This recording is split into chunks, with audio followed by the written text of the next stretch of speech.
Lisa, j'espère que vous allez tous et toutes très bien.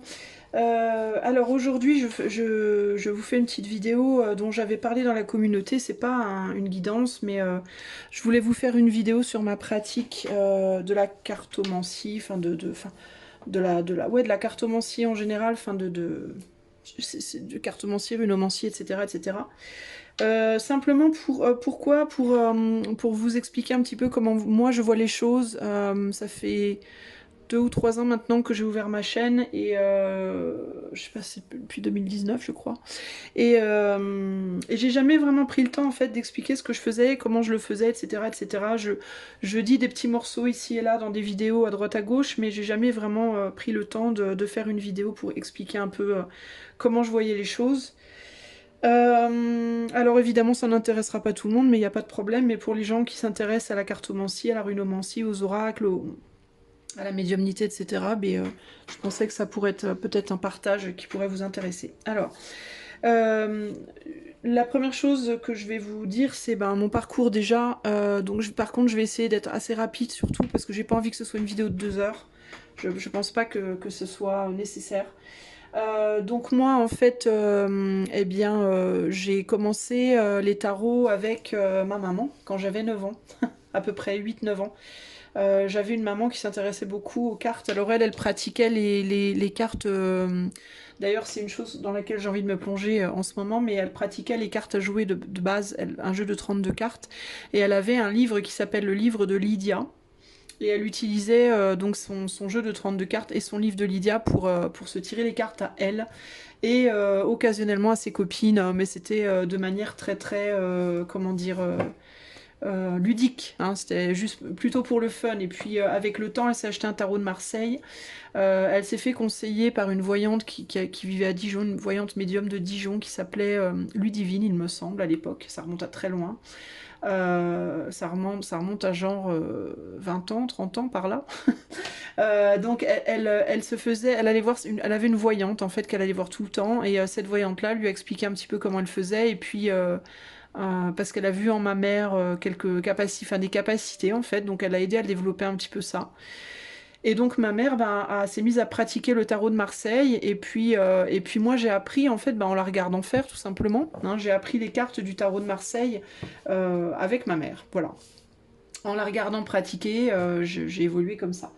J'ai pratiqué avec elle, c'est-à-dire que comme elle faisait ça de manière ludique, de temps en temps, quand elle avait une copine qui venait pour boire le thé, elle faisait, ma mère elle disait on se fait un jeu, donc elle se faisait un jeu, et puis des fois elle me demandait, moi je participais, j'étais très attentive, hein, j'étais assise sur une chaise à côté, j'observais, et puis parfois je voyais des choses en fait dans les tirages. Donc je disais à ma mère, oh, bon, ma mère elle expliquait, elle disait là je vois ça, ça, ça, et moi je disais oui mais moi je vois aussi ça.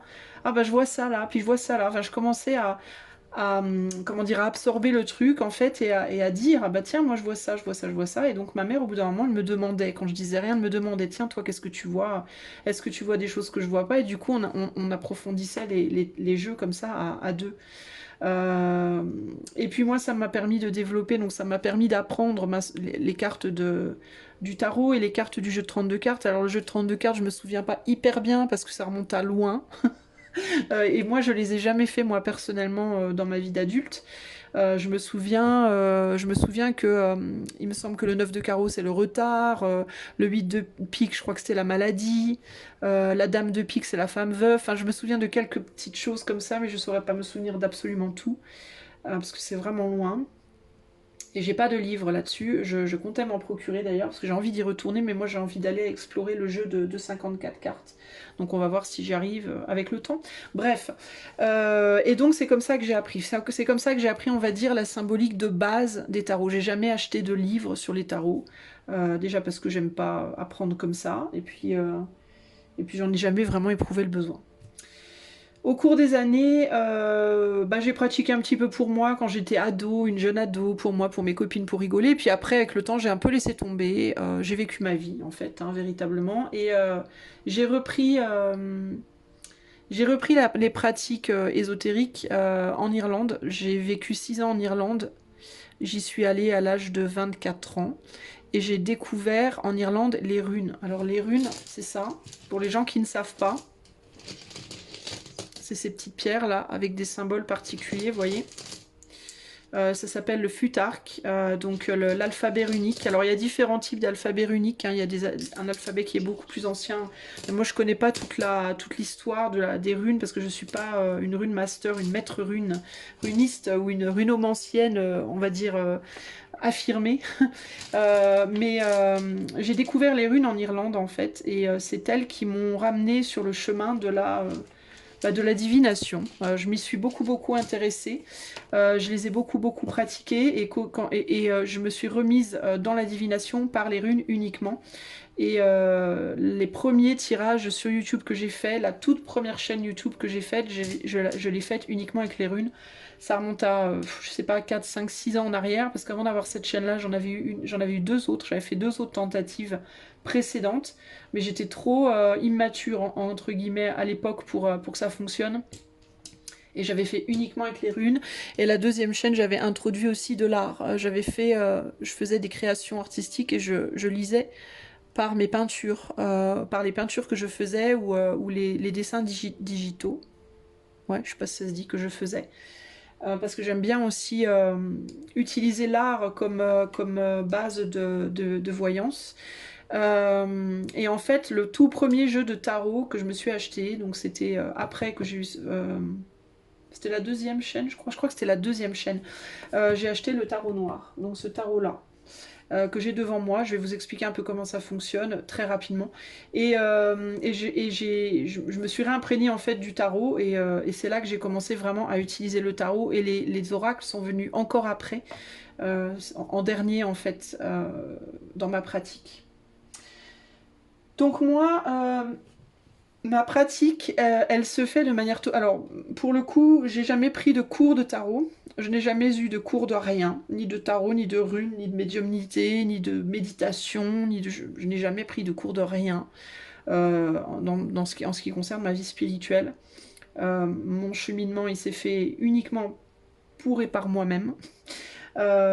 Pour et par moi-même, pourquoi pour? Ben pour parce que à la base mon cheminement spirituel il était pour moi par curiosité, par découverte de la vie, des choses, des éléments, etc. Et après pour les autres par la suite, mais c'était d'abord pour moi-même et ça a toujours été par moi-même dans le sens où j'ai un caractère de cochon. Je suis pas très douée pour... je suis ouverte d'esprit en ce qui concerne les pratiques de chacun. Je juge pas les pratiques des autres. J'estime que chacun a sa nature, son essence, son énergie et sa pratique. Et c'est très bien, il n'y a pas de problème. Mais par contre, je suis têtue. J'aime pas qu'on me dise comment faire. Donc du coup, voilà, je fais comme moi je sens que je dois faire et même si je trouve valide plein de manières de faire les choses, je valide d'un point de vue personnel plein de façons de faire les choses, mais je veux faire comme moi j'ai envie de faire, même si pour certains ça peut paraître aberrant, je m'en fous en fait et voilà, c'est ma manière d'être, de manière générale dans la vie. Alors, du coup...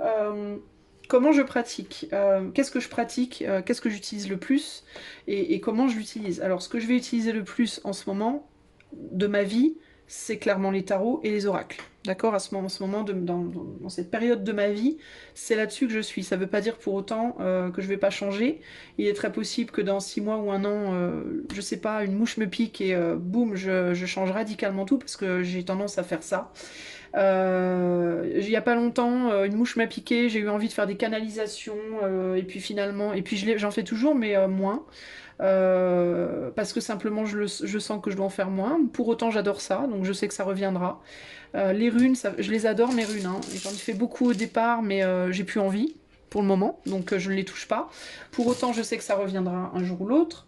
La pratique par l'art, pareil. Enfin, en fait, je me laisse guider par vraiment ce que j'ai envie de faire, en fait, tout simplement.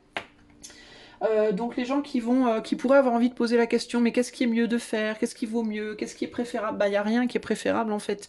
Ce qui est préférable, si, il y a une chose qui est préférable, c'est de faire, enfin, à mon sens, en tout cas, c'est de faire ce que vous avez envie de faire, en réalité. Je vais vous dire très, très sincèrement que si vous avez envie de lire, de faire une lecture, enfin, après, vous pouvez faire Il y a de la nuance entre la projection et la prédiction, mais si vous avez envie de faire du projectif ou du prédictif avec des bouts de bois, il n'y a aucun problème. Je veux dire, si vous, c'est ce qui vous parle, pour le coup, faites-le. Enfin, il y a énormément de tribus africaines et autres qui utilisent toutes sortes de choses, je sais pas, des os, des coquillages, concrètement, la pratique de la prédiction, de la divination, elle peut se faire à travers n'importe quoi, véritablement. Elle peut se faire à travers la musique, à travers l'art, à travers des objets, à travers des cartes, à travers un simple ressenti, à travers... voilà. Pour moi, la pratique de la divination, c'est avant tout être capable de lâcher le mental complètement pour se connecter uniquement au ressenti. Et se faire suffisamment confiance pour oser le dire. C'est vraiment ça en réalité. Hein. Je pense une bonne prédiction ou une bonne projection de qualité. Alors la projection c'est un peu différent parce que le projectif ça a tendance à être beaucoup plus axé sur le côté psychologique que juste la divination en soi, je pense. Alors je dis pas que je dis pas que c'est un automatisme, mais ce que je veux dire par là, c'est qu'à partir du moment où on choisit de faire du prédictif, plutôt que du projectif pardon, par rapport à du prédictif, c'est parce qu'il y a derrière un certain... une ligne de conduite, entre guillemets. Moi, je sais que je préfère faire du projectif parce que ma ligne de conduite, c'est que je veux pas risquer de retirer aux gens leur pouvoir, en tout cas ouais, leur pouvoir d'action dans la vie. Parce que je suis pas certaine... putain, c'est hyper complexe à expliquer parce que j'ai une manière très particulière de voir les choses. Moi, en fait, moi, Isabelle, je ne sais pas, je ne suis pas convaincue à l'heure d'aujourd'hui que nous avons un libre arbitre. Voilà. J'en n'en suis pas convaincue. Je pense que oui. Je vais être très sincère, en fait, je vais être hyper sincère avec vous. Je pense que oui, mais je ne suis pas sûre à 100%. Et si c'est le cas, je ne suis pas sûre à quel point on l'a.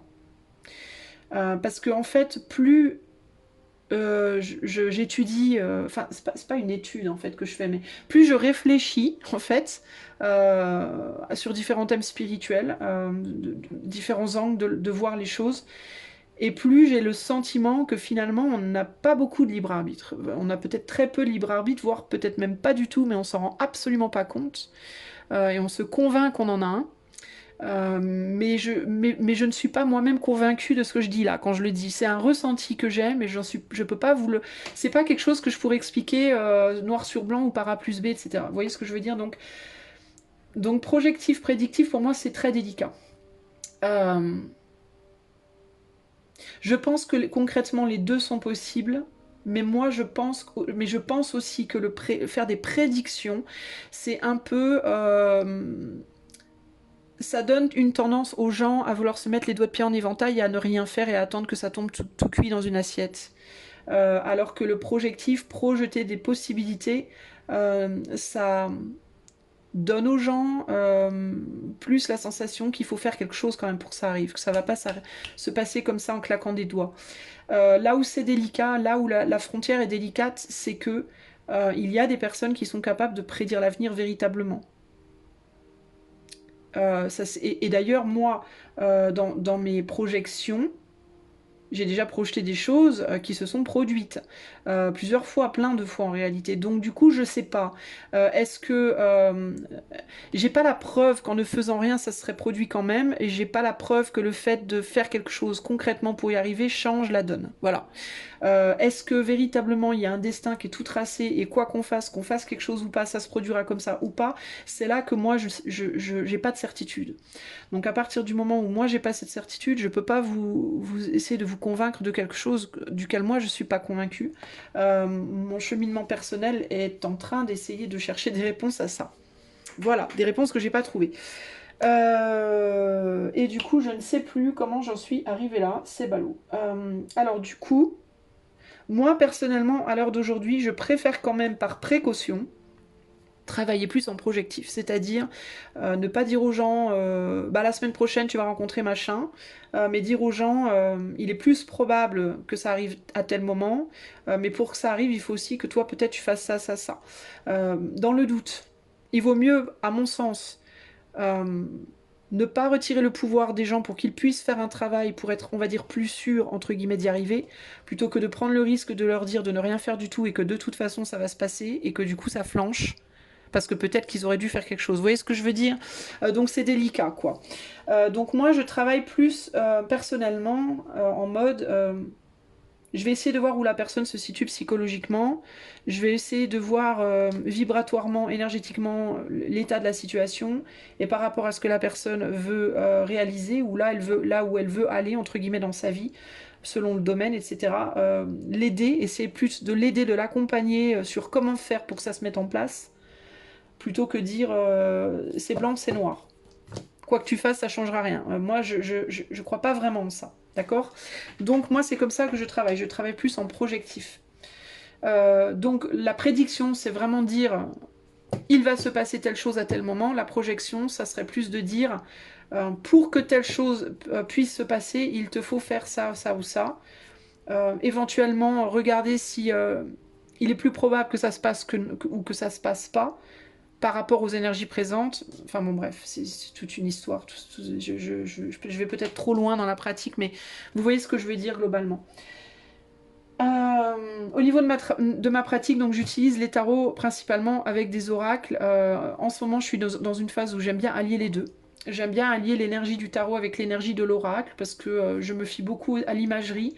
Mais je me fie pas que à l'imagerie, je me fie aussi aux émotions, ce que je ressens quand je regarde le jeu dans sa globalité.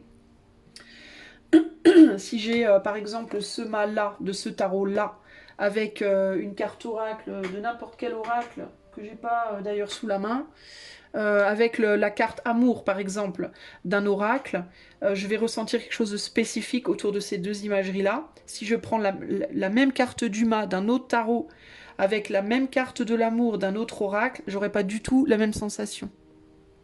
Donc ma pratique en fait, elle ne commence pas au moment où je tire les cartes. Ma pratique, elle commence concrètement.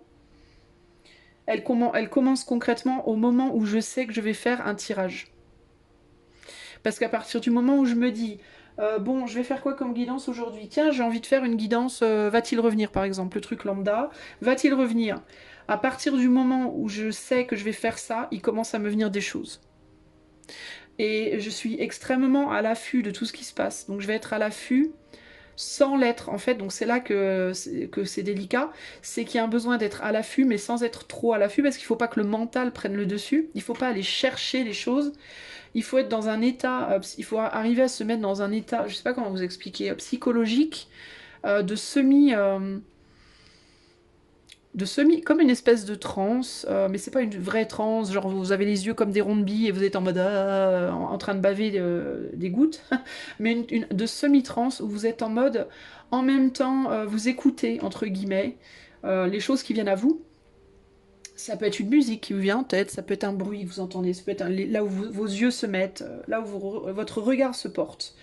Ce que vous ressentez dans votre... C'est-à-dire qu'à partir du moment où je sais que je vais faire ma guidance, bah, je vais mettre en place mon bureau. Voilà, je vais mettre ma déco, je vais changer peut-être mon tapis, je vais choisir mes oracles, mes tarots en général, je les choisis très très vite. Je réfléchis pas. Tiens, quel tarot irait bien avec tel tarot esthétiquement? Je suis pas du tout là-dedans. Moi, je prends, tiens, celui-là. Allez, hop, ce tarot, cet oracle, j'ai envie de runes. Je prends les... Tiens, ces runes-là, je prends les dés ou pas? Non, ça va très très vite pour moi. Je suis pas du tout en mode, je réfléchis pas, en fait.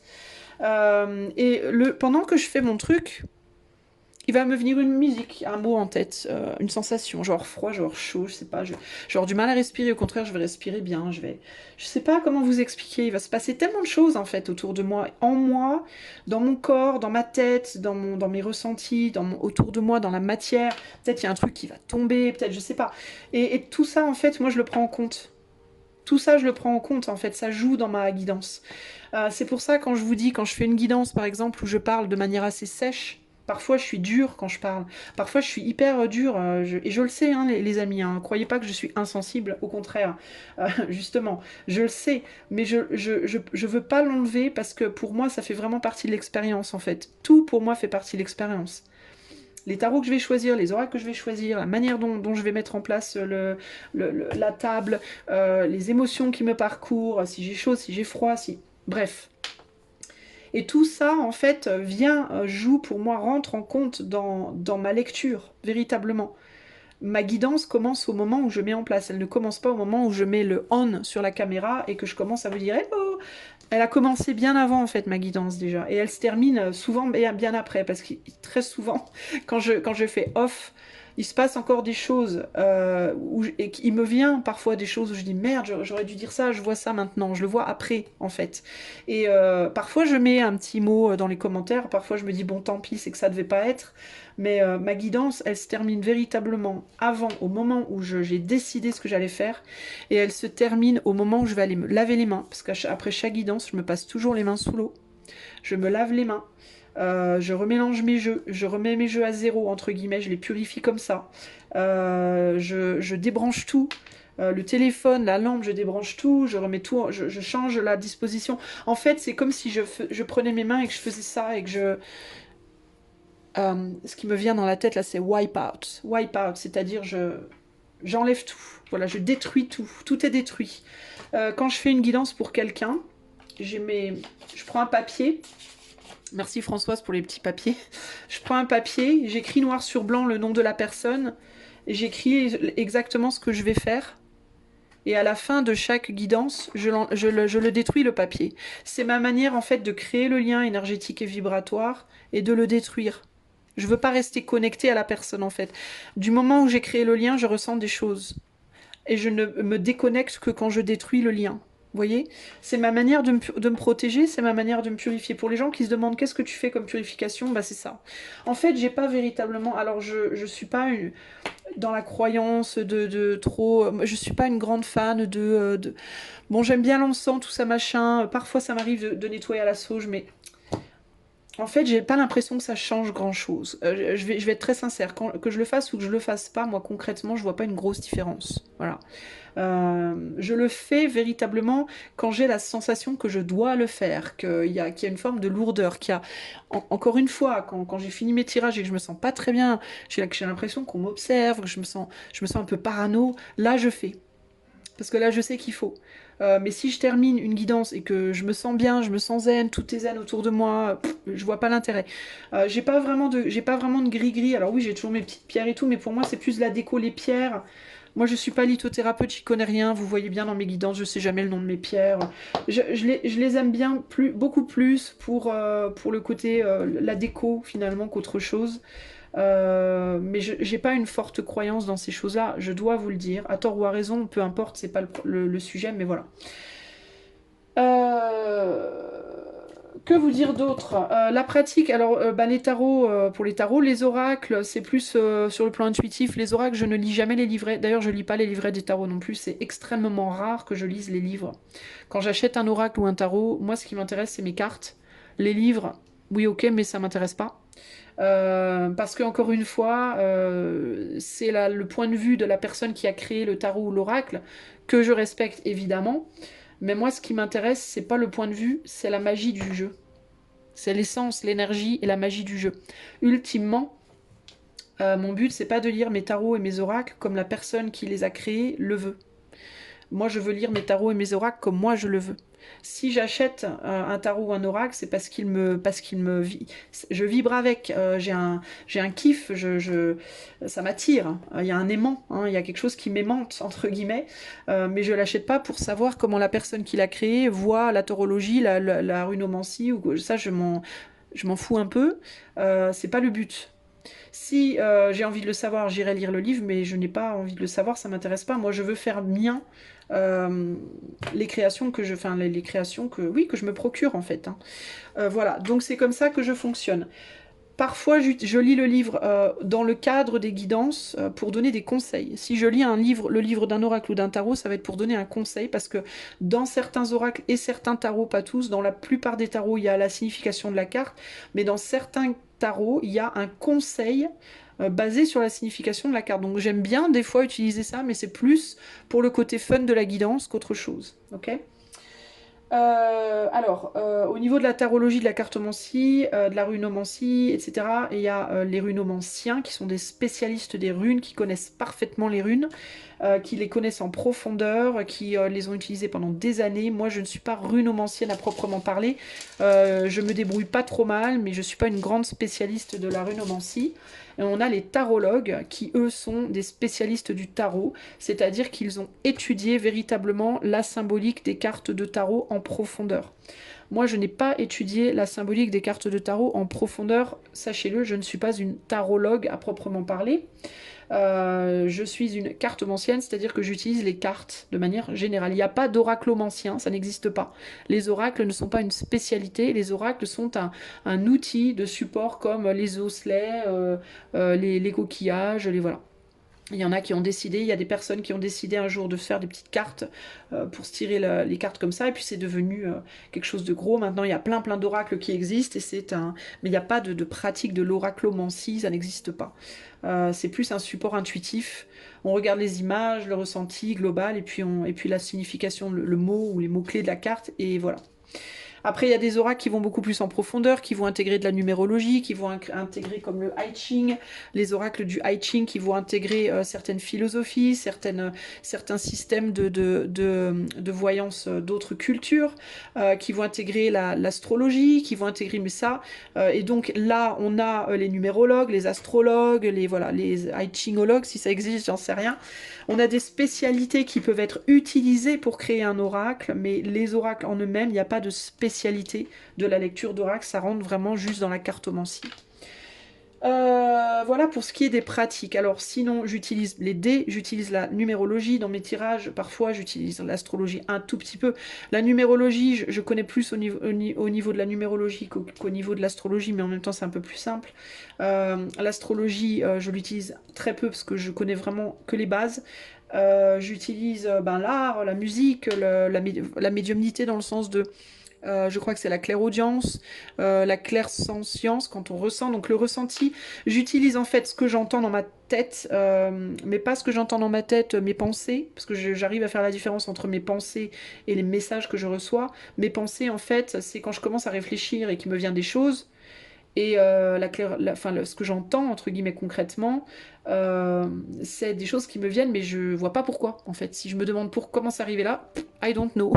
Quand il y a une musique qui me vient dans la tête, genre des années 40, que je n'écoute jamais, que je n'entends nulle part, je sais que c'est un message, je sais que c'est pas mon mental qui... voilà.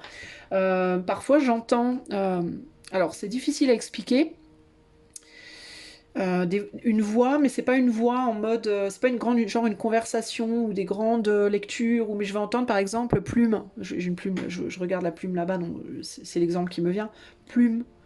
Voilà, je sais pas pourquoi, c'est mais là pour le coup c'est une voix claire, enfin c'est pas clair comme quand moi je vous parle là maintenant, mais c'est clair dans mon intérieur. En fait c'est très particulier parce que c'est pas une voix claire comme là moi je suis en train de vous parler, mais c'est une résonance vibratoire d'une voix, mais c'est intérieur. On sait que ça vient pas de l'extérieur, si vous voulez. C'est très particulier. Je sais que ça vient pas de mon intériorité. Donc c'est très particulier. Et donc je le dis, quand j'entends des trucs comme ça, je le dis. J'utilise l'art, j'aime bien peindre des choses abstraites et y trouver des messages. J'utilise tout ce qui a m'apporté en fait véritablement. J'ai des pendules qu'il m'arrive d'utiliser très rarement parce que j'ai un manque en fait j'ai un manque de confiance dans le pendule. Donc il faut que je travaille ma confiance par rapport à ça. Donc j'utilise de temps en temps quand je me sens en confiance, mais il y a des fois où je suis un peu moins bon. Je me dis bof. Voilà, donc ça c'est au niveau de mes pratiques. Je voulais faire un petit point rapide sur les tarots, parce que je sais que beaucoup d'entre vous vont sûrement se poser plus de questions sur le tarot. Donc le tarot en fait à la base qu'il faut savoir, ou en tout cas c'est ce que moi j'y comprends et y vois. Gardez bien à l'esprit les amis que je parle, je vais vous expliquer, mais moi je n'ai jamais pris de cours de tarot. Voilà, j'ai pas étudié les tarots. Ok? Donc à prendre avec des pincettes, c'est une vision des choses que je vais vous donner. Ce n'est pas la vision des choses. Le tarot, c'est une histoire en réalité. C'est l'histoire de la vie, hein, véritablement, qui est racontée dans les arcanes majeurs. Et les arcanes mineurs sont en fait les 4 éléments, représentent les 4 éléments, donc le feu, l'eau avec les coupes, la terre avec le pentacle et l'épée c'est l'air, d'accord? Donc là on est sur l'analyse, le mental, l'esprit.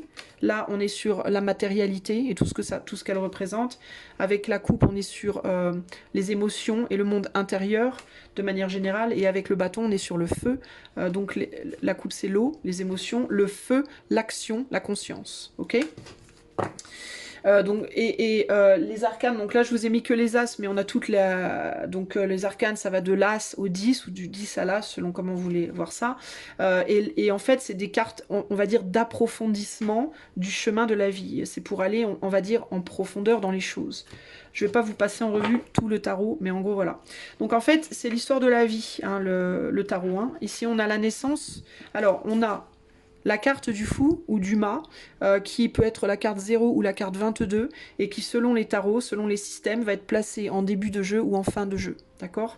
La carte du fou, c'est un peu l'éther, c'est un peu l'âme qui se balade, hein, qui se balade comme ça un peu partout dans l'éther. Alors ça peut être l'âme qui part après la mort, qui s'élève après la mort, ou ça peut être l'âme qui arrive sur Terre à la naissance. Donc c'est pour ça qu'on peut la placer en début ou en fin de jeu. Donc c'est une carte volatile, d'ailleurs, l'essence de cette carte, c'est la volatilité, précisément, c'est la prise de risque, les nouveaux départs et le côté un peu, on part à l'aventure et que sera, sera. D'accord? Alors, donc elle peut être en début ou en fin de jeu, alors on va dire que c'est l'âme qui arrive sur Terre, dans ce cas-là, et qui arrive avec tous les outils dont elle a besoin. Hein, la carte du battleur, elle arrive avec tous les outils dont elle a besoin pour manifester sa vie, son chemin, son parcours. Donc elle arrive avec quoi? Elle arrive avec un bâton qui est là, hein, donc c'est l'action. Okay. Elle arrive avec une coupe qui est là, sur cette carte, donc les émotions. Elle arrive avec le pentacle, alors là c'est des graines ou je sais pas quoi, c'est représenté par des billes ou des graines, il y a un petit pentacle dans sa main. Donc il y a aussi la matière du corps, le corps qui est matérialisé, et on a le couteau ici, donc l'épée qui représente l'esprit. Donc le battleur en fait arrive dans la vie avec tout ce dont il a besoin pour manifester sa vie.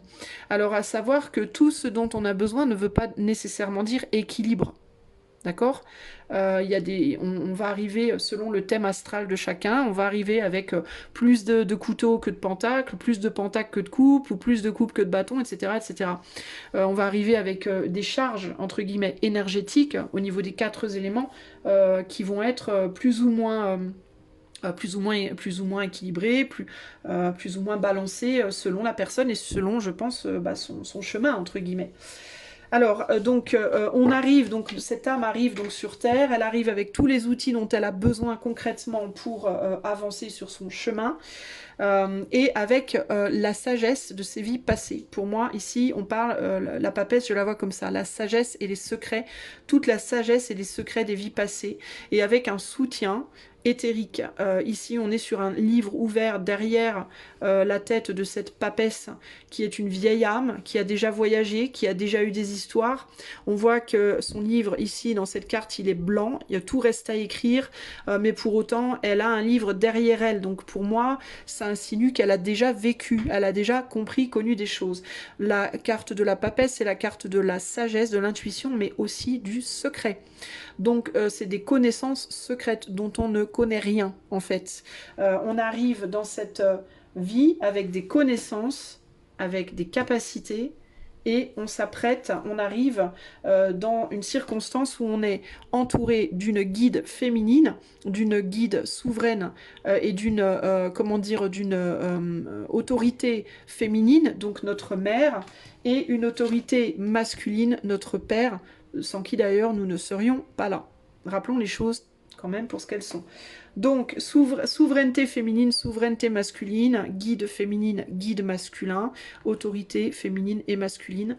Et c'est l'action de l'homme. Il a son sceptre, son bâton dans la main, c'est son action qui va donc entrer dans le féminin et qui va donner la résultante de cette âme qui arrive sur Terre. Ok ? Ici, on a le pape. Donc, le pape représente la souveraineté spirituelle. Donc on a 3 choses autour de nous quand on arrive, 4 choses. D'ailleurs ça va très bien avec les 4 éléments au final. Je répète, on a toutes les données, tout ce dont on a besoin pour se réaliser dans notre corps. On a la sagesse et les secrets des vies antérieures. Pour nous aider à les développer, on a l'autorité féminine, l'autorité masculine. Et pour nous aider à nous relier au spirituel, au divin, on a l'autorité spirituelle, qui représente également la sagesse projetée dans la matière. Ici, on a la sagesse qui est secrète, et là, on a la sagesse qui va être enseignée aux autres, qui va être projetée. D'ailleurs, on a la papesse et l'impératrice qui sont côte à côte, donc l'autorité féminine qui va nourrir et qui va aussi aider peut-être à se connecter au monde plus intérieur, et l'autorité masculine qui va guider sur la manière de projeter ses connaissances sur l'extérieur dans la souveraineté, dans la sagesse entre guillemets du pape. Vous voyez ? Donc, nous voilà donc arrivés sur Terre, on développe les capacités, donc avec nos parents et avec l'éther et avec les vies antérieures. Donc on arrive avec un bagage, et avec l'éther et nos parents, on se développe progressivement. On est dans le giron de papa-maman, dans le giron des protecteurs, et on se développe jusqu'à ce qu'un jour il faille faire un choix. Le choix de rester là où on est, dans ce giron-là, de rester dans ce giron-là, d'accord, bien au chaud sous la jupe de maman, ou le choix de s'engager, Ici, on a la femme, entre guillemets, la PUTE, voilà, c'est un peu ça dans le tarot, ou la mère, celle qu'on épouse, et là on a le chariot. Donc on commence à ressentir une urgence d'agir, d'avancer pour et par soi-même, de sortir des jupes entre guillemets du pape, et on doit choisir. Est-ce qu'on reste? Est-ce qu'on part? Si on reste, on va jamais vraiment maturer. Si on part, et si on s'engage à avancer de manière totalement autonome et indépendante, on s'engage sur une nouvelle voie. Ok. Alors ici, dans le tarot, concrètement, on choisit l'épouse, donc le fait de s'engager sur son propre chemin et de laisser derrière papa, maman, etc., etc. Enfin, tout ce qu'on a, les mentors, entre guillemets, qui nous ont vu grandir. Cette femme-là peut d'ailleurs aussi représenter, vous noterez que là, on a l'épouse dont les manches sont, qui est revêtue d'un manteau dont les bords sont bleus, donc on parle plus du mental et de l'analyse et de la réflexion. Et là, on a une femme qui pourrait représenter la mère aussi, dont les manches sont rouges. La mère qui, à la base, avait une passion au centre du corps et dont les manches étaient bleues. Ce qui veut dire qu'elle agissait avec sagesse pour protéger son enfant qui était attaché à elle et auquel elle était attachée, et qui maintenant va peut-être agir avec moins de sagesse, par possessivité, par peur de voir partir son enfant avec une autre femme qui, elle, devra prendre, entre guillemets, la relève et prendre soin de l'enfant avec sagesse. Vous voyez ce que je veux dire? C'est vraiment cette idée de transmission. Donc là, on est dans une urgence d'agir, et on va devoir faire preuve d'équité, où on a une envie de faire preuve d'équité entre le passé et le futur.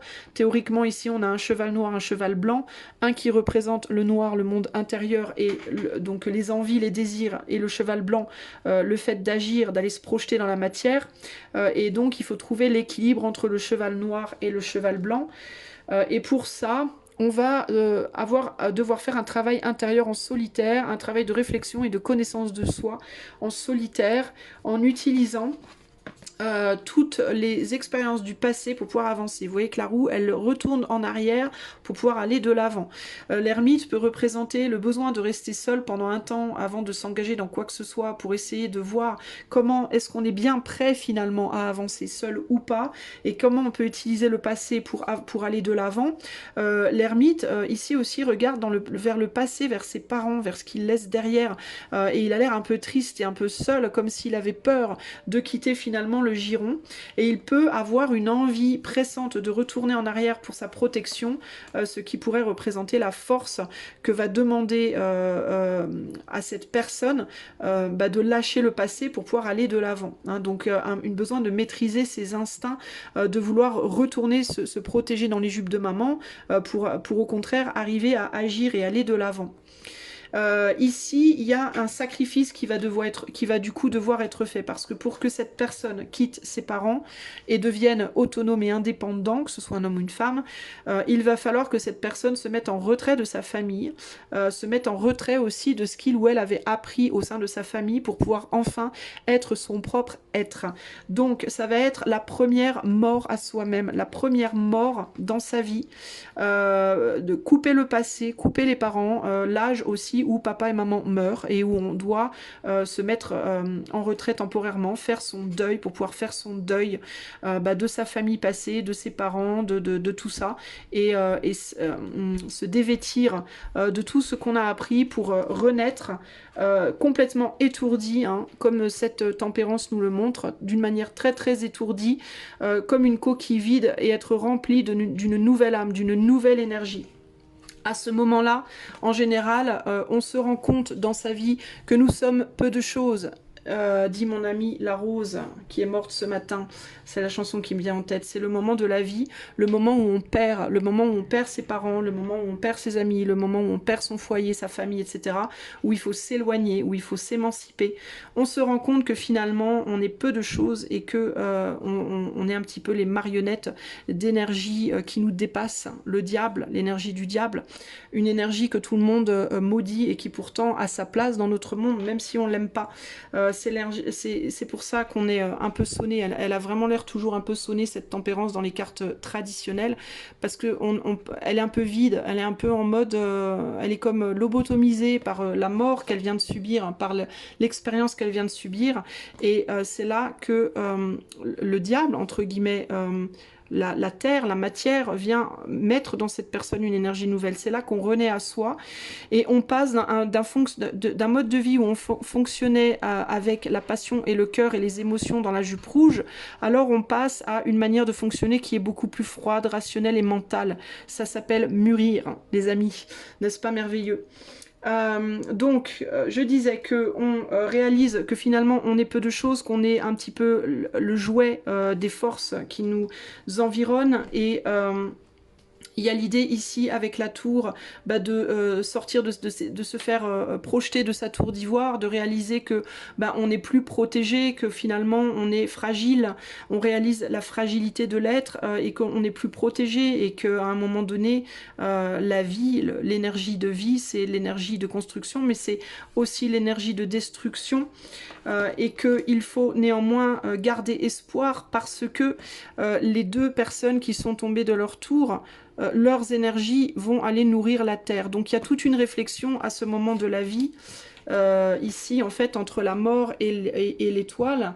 Il y a toute une réflexion qui se fait sur qui sommes-nous, pourquoi sommes-nous en vie, pourquoi on meurt, comment l'idée de la mort et de la renaissance, et l'idée que quand les parents décèdent, quand on décède, et on va nourrir la terre, notre énergie va dans la terre, et donc l'espoir renaît. Ce qui a été enfoui remonte à la surface. On va nourrir l'énergie terrestre qui, elle, remonte à la surface et qui revient progressivement vers la lumière, vers la reconnaissance, vers une nouvelle vie, une renaissance. Et la renaissance, on la trouve dans le jugement. Moi, je vais très très vite, hein, les amis, mais concrètement, les cartes de tarot, il y a tellement de symbolisme, on pourrait y passer 4 heures. Hein. Moi, j'essaye d'aller vite parce que je veux pas faire une vidéo trop longue, je suis déjà à 43 minutes. Donc, on arrive donc, l'énergie donc qui va sous terre, elle remonte, elle renaît, elle revient à la lumière, et c'est donc la renaissance du jugement. et l'arrivée dans un nouveau monde. Voilà, on renaît dans une personne toute nouvelle. Donc en fait, en gros, et on pourrait retourner du coup après aux mains. Hein. On renaît. Et on ressort à nouveau du VAGIN de la femme, je dis comme ça sinon je vais être sanctionné par YouTube, du VAGIN de la femme, l'enfant ressort, c'est parti pour un nouveau cheminement, ok? On pourrait même penser que peut-être, hein, pourquoi pas, alors je dis pas que c'est ça, hein, mais peut-être qu'on est une fois en homme, une fois en femme, une fois en homme, une fois en femme. Si ça se trouve, on alterne entre les deux. On fait un chemin homme, un chemin femme. C'est possible, hein, le yin-yang.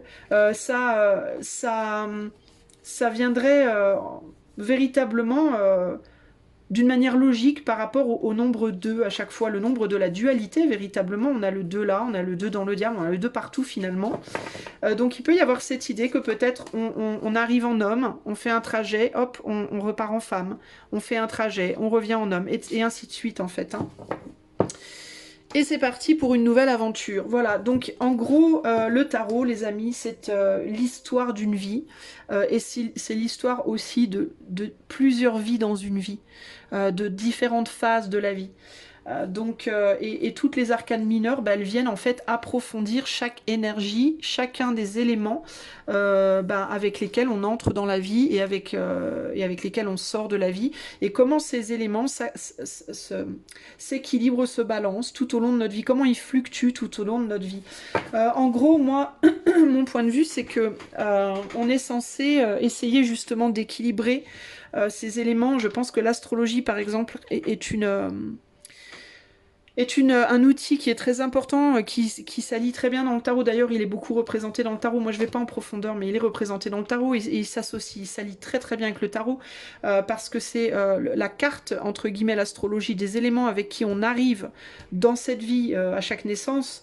Et ça permet, avec les tarots, de regarder par rapport à notre carte de naissance, où est-ce qu'on en est par rapport à ce qu'on avait à la base. Est-ce qu'on est en perte, est-ce qu'on est en surplus, avec les nodes, le nœud nord et le nœud sud, d'où on vient, vers quoi on va, et comment équilibrer les énergies par rapport à ça. Enfin après, moi je suis pas une spécialiste de toutes ces choses-là, mais d'ailleurs quand je vous en parle, il me vient tellement d'idées, il me vient genre 400 idées à la seconde de ce que je pourrais étudier après, et je pense que je vais exploser. Mais il y a il y a trop de choses à faire par rapport à ça. Mais si on étudie les deux, l'astrologie et le tarot, franchement, on peut se faire des chemins de vie de ouf, quoi. On peut arriver à faire de la magie, véritablement. La magie, finalement, c'est rien de plus que la manipulation des énergies, les amis. Hein. La magie, c'est la manipulation de l'air, du feu, de la terre et de l'eau. Hein. Concrètement, c'est ça, pour arriver à ses fins. Donc, on n'a pas besoin nécessairement d'avoir des chaudrons pour le faire. On peut apprendre à le faire simplement dans la manière dont on se comporte dans la vie, ce qu'on fait avec son corps, ce qu'on fait avec son mental, ce qu'on fait avec son cœur et ce qu'on fait avec avec le matériel, sans avoir besoin d'un chaudron et de potions de bave de vipère ou je sais pas quoi. Ça c'est plus symbolique je pense, mais la magie finalement c'est juste ça. Voilà, donc je pense que je vous en ai dit assez par rapport à ma pratique du tarot. C'était un peu pour ça à la base que je voulais faire, donc c'est pour ça que je passe plus de temps dessus. C'est parce que je voulais vraiment, moi, plus parler de ça. Concrètement, le tarot, enfin quand je pratique, quand je fais une guidance, qu'elle soit privée ou publique, je me sers de la symbolique de base des cartes, mais je vais dire que je me sers de la symbolique à, allez, on va dire 30-40%. Et tout le reste, c'est instinct, ressenti, ambiance, atmosphère, ressenti physique, ressenti interne, clairaudience, clairsentience, la musique, les sons, les événements, les choses, et l'énergie vraiment globale des cartes. Plus que carte à carte, détail par détail, je vais plus sur comment je les vois, comment je les ressens, qu'est-ce qui me vient, quelle histoire ressort. D'ailleurs, je le dis souvent dans mes guidances publiques, j'attends que le film vienne. Parce que j'attends qu'on me donne un fil, et moi je suis le fil en fait, je me laisse porter après par le fil. Au niveau des conseils, je vais terminer avec ça. J'ai pas vraiment de conseils en fait à donner, parce que moi je n'ai pas vraiment suivi les conseils des autres, donc ce serait bien mal de ma part de vous donner des conseils. La seule chose que je pourrais peut-être vous dire, c'est instinct, fiez-vous à votre instinct à fond. instinct, intuition. Faites-vous confiance et osez dire. N'ayez pas peur de dire, même si ça vous paraît complètement hallucinant, tordu, bizarre. Surtout pour les personnes qui pratiquent les tarots sur YouTube, là, qui faites des guidances. N'ayez pas peur de dire ce que vous ressentez. Parfois, je suis sûre qu'il y en a qui ressentent des trucs et qui osent pas les dire parce qu'ils ou elles se disent, si je dis ça, on va me prendre pour un taré. Les gens vont dire que je suis barjo, ça peut pas être vrai, parce que le mental prend le dessus. Et moi, j'ai fait cette erreur-là beaucoup au départ. Je me suis beaucoup sanctionnée, auto-censurée au départ quand j'ai commencé ma chaîne, parce que je n'osais pas dire. Il me venait des trucs, des messages, des choses, et j'osais pas les dire. J'avais peur que ce soit à côté de la plaque. Je me disais non, mais c'est trop gros, c'est trop hors sujet, c'est trop. N'ayez pas peur de dire les choses quand ça vous vient. Attention à ne pas mélanger mental et intuition. Le mental, c'est ce qui vous vient quand vous cherchez, par exemple, si vous vous dites je vais attendre qu'il y ait un signe, là, je vais attendre qu'il y ait un signe, là, c'est très probable que ce soit votre mental qui vous le donne. Parce que vous allez le chercher. Alors que si vous bloquez, par exemple, sur votre jeu, vous avez 3 cartes, clac, clac, vous avez 3 cartes et vous bloquez. Vous plantez, vous vous dites zut, je comprends pas, j'y arrive pas. Au pire, mettez votre vidéo en pause. Mettez votre vidéo en pause. Faites quelque chose d'autre. Partez boire un verre d'eau. Ou alors, si vous voulez pas mettre en pause, fermez vos yeux de 3 minutes, de 3 secondes. Fermez vos yeux de 3 secondes pour faire le vide. Et réouvrez vos yeux. Et essayez essayez de vous dire qu'il faut surtout pas chercher. Laissez venir des trucs, un détail, une sensation. Regardez comment vous vous sentez dans votre corps. Regardez si, je sais pas, si vous respirez bien, si vous essayez de vous détacher des cartes pour essayer de voir autre chose et revenez-y après et voyez ce qui vous vient. Mais n'essayez pas de vous dire faut absolument, oh là là, faut absolument que je trouve un truc, faut que je dise quelque chose, absolument. Parce que si vous faites ça, c'est votre mental qui va prendre le dessus, ça va vous fausser vos messages. C'est le seul conseil que je peux vous donner. Par rapport au choix des tarots, il n'y a pas de bien ou de mal. Il n'y a pas de oui, pour les débutants, il faut commencer comme ça. Oui, ok, alors pour certaines personnes, c'est comme ça et je respecte. Si elles vous disent ça, c'est que pour elles, c'est comme ça. Et il n'y a pas de oui ou non. Mais personnellement, ce que je vais vous dire, c'est fiez-vous à ce qui vous parle en fait. Si vous allez dans un magasin de tarot et que vous voyez un tarot qui vous paraît hyper complexe, mais que vous vous sentez grave attiré, laissez-vous guider par votre attraction. Laissez-vous guider par votre cœur. C'est très important. Il vaut mieux prendre un tarot complexe, mais qui vous parle grave, plutôt que prendre un tarot très simple, très basique, mais qui vous parle pas vraiment. Parce que le tarot, oui, c'est la connaissance des cartes, mais c'est aussi et beaucoup votre intuition qui va jouer. Et le tarot, même s'il est complexe, vous pouvez quand même apprendre le sens basique des cartes. Il vous suffit de vous procurer n'importe quel bouquin sur le tarot. Il n'y a pas besoin d'aller chercher le super bon livre ou le super... Vous prenez un livre sur la signification des tarots de Marseille, n'importe lequel fera l'affaire. De toute façon, la signification du tarot de Marseille, c'est toujours la même. C'est toujours les mêmes bases. Vous avez juste besoin des bases. Si vous tombez amoureux ou amoureuse d'un tarot où il y a des symboles, de l'astrologie, je sais pas quoi, moi, des signes énochiens, ou Dieu sait quoi, mais que vraiment vous êtes attiré, achetez ce tarot-là. C'est pas grave si vous connaissez pas toute la symbolique au départ. Vous n'êtes pas obligé. Vous pouvez juste vous fier à ce que vous voyez dans un livre. Vous utilisez vos cartes du tarot compliqué, mais avec un livre simple. Et puis petit à petit, vous creusez tout doucement à votre rythme. Les symboles énochiens, astrologiques, tout ça, au départ, vous vous en foutez. Vous vous fiez à l'énergie que ce tarot vous donne. Parce que si ce tarot, il vous appelle vous, c'est qu'il a un truc à vous transmettre. Vous pourrez approfondir le reste, les autres symboles, vous pourrez les approfondir avec le temps. S'il n'y a pas de symbole sur votre tarot, si c'est un tarot noir et blanc hyper basique, c'est la même chose, en fait. On s'en fout. Au départ, il ne faut pas vous prendre la tête avec est-ce que c'est un tarot basique ou pas. Au départ, il faut surtout vous fier à de quoi moi j'ai envie. Je vais dans un magasin d'ésotérisme, qu'est-ce qui m'appelle? Et si aucun tarot vous appelle et qu'il y a un oracle qui vous appelle, prenez l'oracle. Si c'est des runes qui vous appellent, prenez les runes. Et il n'y a pas de bien ou de mal, il y a juste des énergies. Et il faut que l'énergie de l'objet parle à votre énergie. Sachez, les amis, que tous les objets ont une énergie et une vibration. Et que tout est vivant en réalité. C'est pas parce que tout n'a pas un cerveau, c'est pas parce que tout n'est pas capable de penser logiquement, entre guillemets, ou de penser tout court, que les choses ne sont pas vivantes. Tout est vivant puisque tout vibre. Donc il vous faut vous fier aux vibrations et à votre ressenti, c'est hyper important. Je pense que j'ai fait le tour. Je suis à 53 minutes de vidéo et je voulais pas faire un truc trop approfondi. Vous m'aviez posé quelques questions. Comment je ressens? Je pourrais pas vous l'expliquer. Juste, je ressens. Alors, comment je ressens? J'entends des choses. J'entends beaucoup par la musique, énormément. La musique me parle beaucoup, beaucoup. Si c'est pas les paroles de la musique, ça peut être l'émotion que la mélodie me fait ressentir aussi, qui me parle beaucoup, beaucoup. Ça peut être la rythmique de la musique, la tonalité, l'émotion, les mots. Euh, je ressens par mon corps matériel, si j'ai chaud, si j'ai froid, si j'ai une tension. Parfois j'ai des douleurs qui viennent à droite à gauche, parfois j'ai des oreilles qui bourdonnent, parfois je sais pas, parfois je sens, c'est même pas forcément une tension, mais je sens qu'on me met le doigt sur un œil, sur le nez, sur je sais pas, voilà, je saurais pas vous expliquer. Euh, les événements qui se déroulent autour de moi, les bruits, je sais pas, l'atmosphère de la chambre qui change.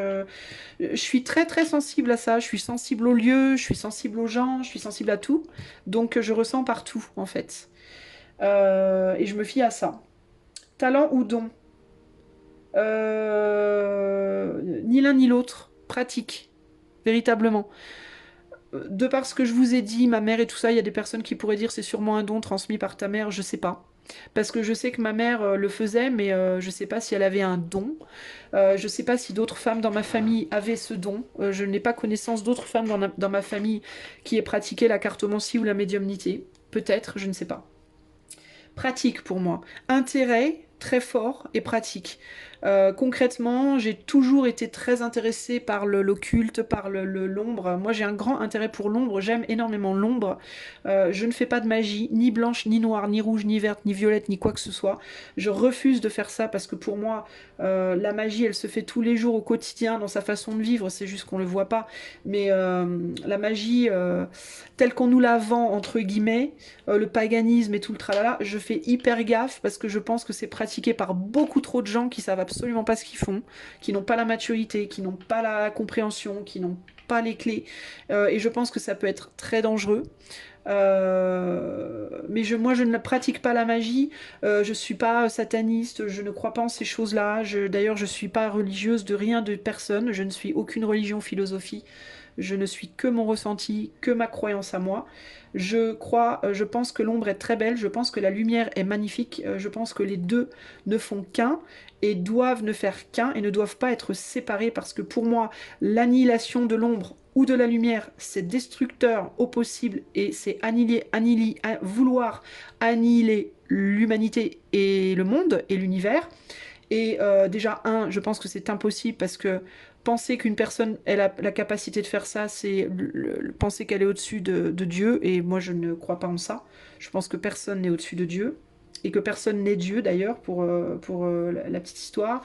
Je pense on est des tout petits fragments de la vision de Dieu, mais je pense pas qu'on est Dieu. Bref, tout un autre débat. Je pense pas que j'ai un talent particulier. Je pense simplement que j'adore la cartomancie, l'occultisme, les choses de l'ombre. Quand je dis l'ombre, pour moi, ce que je veux vous dire quand je vous dis j'adore l'ombre, c'est j'adore l'inconnu, j'adore le secret, j'adore l'invisible, j'adore les choses étranges qu'on comprend pas. J'adore ce que je comprends pas, en fait. Voilà, c'est ça le truc. Pourquoi je suis comme ça? Parce que probablement ma queue du dragon est en scorpion, donc c'est ce vers quoi je tends. Je vais du taureau au scorpion. Moi, et le scorpion, bah, par excellence, c'est la sexualité, la mort, l'ombre, toutes ces choses-là. Donc moi je tends vers l'approfondissement de ces mondes-là. Pour autant, je suis absolument dans la construction et pas dans la destruction. Je n'ai aucune intention destructrice, au contraire.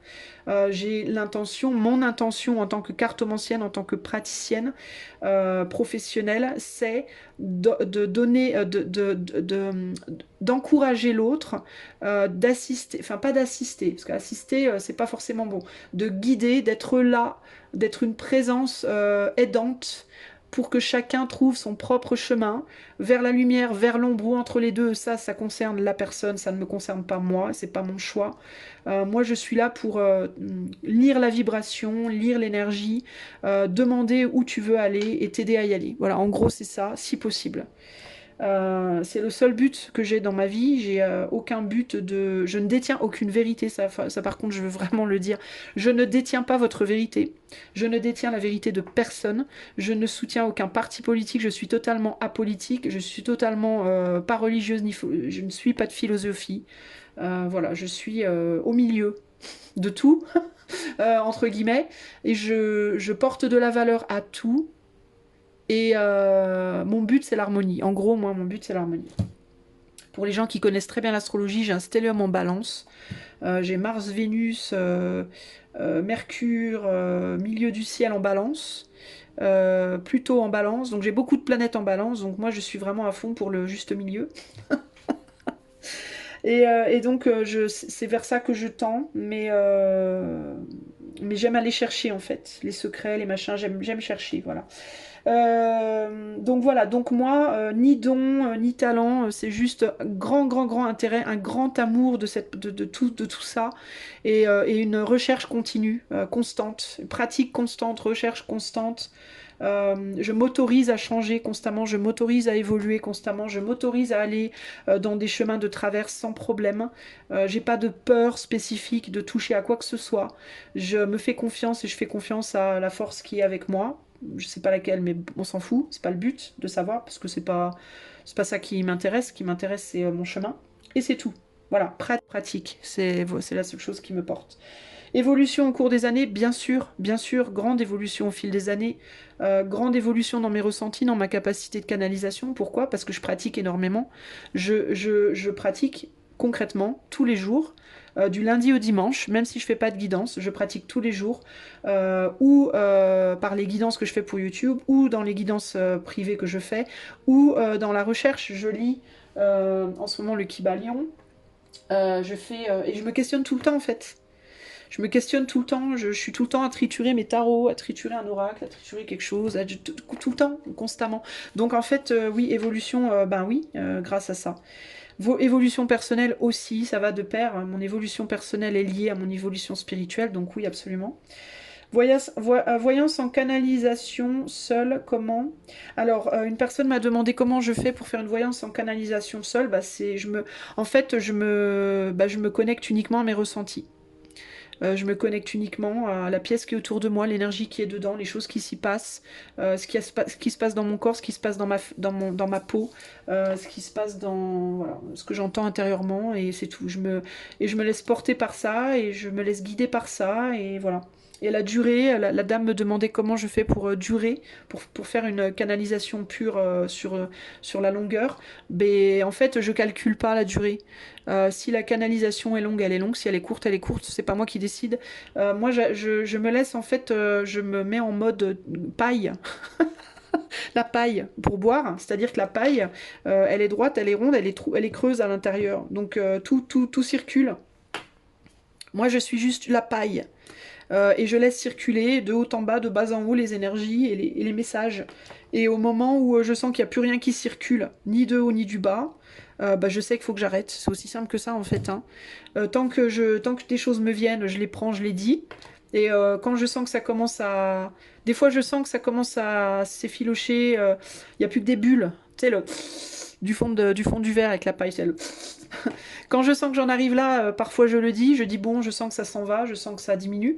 Et puis au moment où il peut plus être parce qu'il n'y a plus d'eau, il n'y a plus de liquide, il n'y a plus rien qui passe, et ben je sais que c'est la fin. Parfois ça dure 3 secondes, 3 minutes, une demi-heure, 3 quarts d'heure, voilà. C'est tout en fait, je me laisse porter, il n'y a pas de calcul. Hein. Les amis, si je peux vous donner un mot de la fin, c'est vraiment ça. Je ne calcule rien. Je ne calcule rien. Voilà. Ma guidance passe aussi par les tarots et les oracles que je choisis. Mes tarots et mes oracles, je les considère tous comme des personnes, entre guillemets. Sur le plan vibratoire et énergétique, ils ont tous un caractère très spécifique, une énergie spécifique. Parfois, ils sont caractériels, parfois, ils ont envie de travailler, parfois, ils n'ont pas envie de travailler. Ça, je vais le sentir quand je les manipule. Et je les associe de manière très rapide. Je ne cherche pas à faire des associations calculées, parce que j'aime pas ça. Et pourquoi je fais très rapide? Parce que je réalise très souvent, en faisant ma guidance, que ces associations, même si parfois elles sont totalement improbables, elles ont un sens très particulier. J'ai même parfois des messages qui me viennent par les dessins des boîtes, enfin de tout. En fait, tout participe à ma guidance, tout ce qu'il y a autour de moi. Et je pense que c'est la manière la plus pure finalement de lire, parce que c'est le grand tout qui envoie les messages. Donc à partir du moment où on va chercher à exclure des choses, bah on exclut le tout. Et si tu exclus le tout, alors le message, il devient de plus en plus... Plus tu vas exclure des choses, et plus ton message il va devenir mentalisé. Plus tu vas inclure des choses, et plus ton message il va être guidé. Tu vois, c'est la différence. Je pense que j'ai fait le tour, les amis. Si c'est les questions, j'ai répondu aux 2-3 questions que j'ai eues. S'il y a des questions qui vous viennent par rapport à tout ce que j'ai dit, qui est déjà bien lourd, je trouve, n'hésitez pas à me les poser, et au pire, je referai une toute petite vidéo plus tard pour répondre. Et voilà. Et c'était the end, les amis. J'espère que ça vous a plu. Moi, c'était un plaisir pour moi de vous expliquer tout ça. Et je vous fais des gros bisous. Si vous voulez une guidance privée, ben, il y a le lien de mon site dans les commentaires. Les gens qui m'ont demandé dans le passé des guidances privées, si vous voulez le refaire et que mon site ne marche pas, c'est parce que vous avez le vieux lien, l'ancien lien. Donc mettez à jour le lien. Et puis moi je vous vois, là nous sommes samedi soir. Il est fort probable que demain je fasse un live pour faire des guidances individuelles. Donc je vous invite à garder l'œil sur la chaîne, parce que si c'est le cas, je ferai une annonce. Et je vous fais des gros bisous. Je vous dis à bientôt. Ciao, ciao.